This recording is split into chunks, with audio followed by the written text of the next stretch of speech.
एक बार एक आलसी व्यक्ति गौतम बुद्ध के पास आता है। वह कहता है, बुद्ध, मेरे अंदर बहुत ही आलस भरा हुआ है। इस आलस की वजह से मैं अपने जीवन में जो कुछ भी करना चाहता हूँ मैं वो नहीं कर पा रहा। इस आलस्य ने मुझे बहुत ही परेशान करा हुआ है। इसकी वजह से मैं अपने जीवन में उन्नति नहीं कर पा रहा हूँ। कृपया आप मुझे इस आलस्य से छुटकारा पाने का कोई उपाय बताएं। यह सुन बुद्ध मुस्कुराए और उस व्यक्ति से बोले, तुम्हें कैसे पता कि तुम्हारे अंदर आलस्य है? तो व्यक्ति बोला, केवल मैं ही नहीं, मेरा पूरा परिवार भी यही कहता है कि मैं एक आलसी व्यक्ति हूँ। बुद्ध बोले कि क्या तुम मुझे इसका प्रमाण दे सकते हो? व्यक्ति बोला, मैं इसका प्रमाण अवश्य दे सकता हूँ कि मैं बहुत ही आलसी हूँ। तो बुद्ध बोले, प्रमाण दो। उस आलसी व्यक्ति ने बोला कि बुद्ध, मैं जानता हूँ सुबह उठना मेरी सेहत और मेरे मन दोनों के लिए फायदेमंद है, मगर मेरा आलस्य मुझे सुबह जल्दी उठने ही नहीं देता। बुद्ध बोले, अच्छा, परंतु तुम जानते भी हो कि आलस्य होता क्या है? व्यक्ति बोला, बुद्ध, मैं जानता तो नहीं आलस्य होता क्या है, मगर ये जो भी होता है बहुत ही बुरा होता है। बुद्ध बोले, आलस्य एक मानसिक अवस्था है, एक भाव है,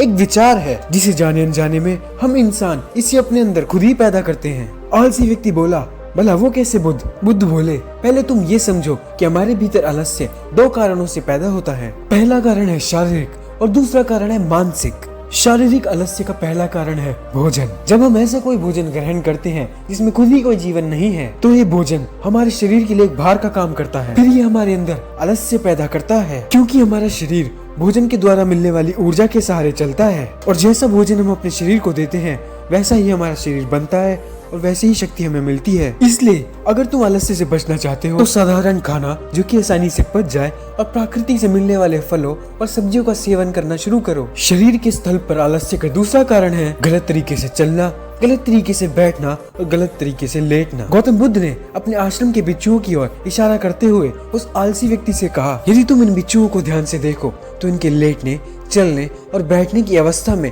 तुम्हें एक संतुलन नजर आएगा। जब ये चलते हैं इनके पैरों के बीच एक तालमेल होता है, जब ये बैठते हैं इनकी रीढ़ की हड्डी एकदम सीधी होती है, जब ये लेटते हैं इनका शरीर एकदम स्थिर और सीधा होता है। इनके शरीर के किसी भी हिस्से में कोई भी तनाव नहीं होता, जिसके कारण ये गहरी और लंबी नींद ले पाते हैं। उस आलसी व्यक्ति ने पूछा कि बुद्ध, क्या पर्याप्त नींद लेना भी उतना ही जरूरी है? बुद्ध बोले, न कम न ज्यादा, हमेशा पर्याप्त मात्रा में सोना ही लाभकारी होता है। यदि तुम आज रात पर्याप्त नींद नहीं लेते तो कल का तुम्हारा दिन आलस्य से भरपूर होगा, इसलिए पर्याप्त नींद भी उतनी ही जरूरी है। आलसी व्यक्ति बोला कि हाँ बुद्ध, ये तो मैंने भी महसूस किया है। बुद्ध बोले, शरीर के स्थल पर तीसरा आलस्य का कारण है सुबह जल्दी ना उठना। आलसी व्यक्ति बोला कि हाँ बुद्ध, मैं तो सुबह जल्दी उठ ही नहीं पाता हूँ। बुद्ध बोले कि तुम सुबह जल्दी तभी उठ पाओगे जब तुम रात में जल्दी सो पाओगे। बुद्ध ने भिक्षुओं की तरफ इशारा करते हुए कहा कि इन्हें देखो, इन्होंने रात्रि में सोने के लिए एक निश्चित समय निर्धारित किया हुआ है, और यही कारण है कि ये रोज प्रातः काल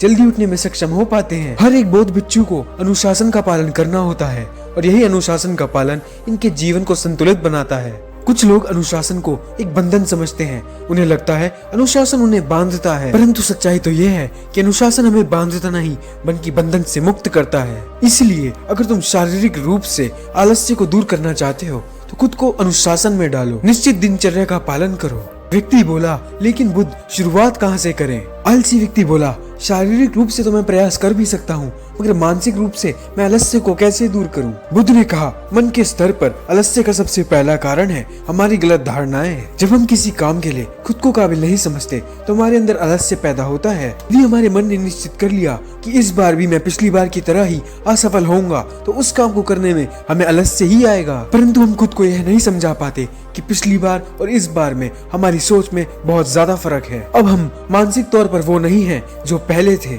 हमने पिछली हार से बहुत कुछ सीखा भी है, इसलिए मानसिक आलस्य से बचने से पहले खुद पर विश्वास करना सीखो। मानसिक आलस्य का दूसरा कारण है छोटी सोच वाले और आलसी व्यक्तियों के साथ रहना।